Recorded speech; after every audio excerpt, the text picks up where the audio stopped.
At first, no. I had no idea that, and it's funny because I have a friend who is a quadriplegic that I've known for years. And I just never envisioned that it would happen to me. And I didn't think that there would be um, a life in as a wheelchair user um, at first. But I quickly learned how wrong I was because I started to follow people on Instagram who were wheelchair users, spinal cord injury sufferers who were traveling and going to Machu Picchu and doing all of the things. And I realized quickly, oh, I can do this. I can do all of the things. I just will be wheeling around. And I learned that I could drive with my paralyzed legs.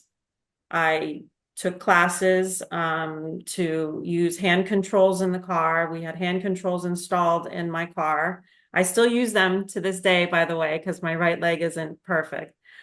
Um, I could drive. I could do all of the things that I did before. I was just wheeling instead of walking, and it just took a little while for me to recognize that I could do that.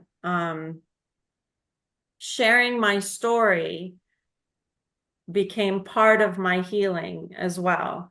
I didn't want to talk about it at first. I didn't want to have pictures taken in my wheelchair. I didn't want, because look, I lived 39, 40, almost 40 years as a person who walked. And now all of a sudden, my view had changed and I was in a wheelchair and I didn't want to face the world at first. But as I started to talk about it little by little, and I started to put more and more of myself out there, I realized that um, I could do this. And I realized that I would be pretty great at doing it too. And it would be okay.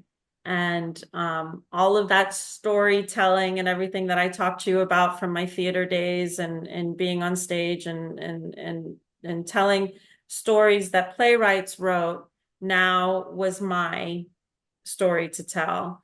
And it's still evolving, obviously, but I slowly realized that I could make a life as a wheelchair user and I could tell my story and people would be inspired by it.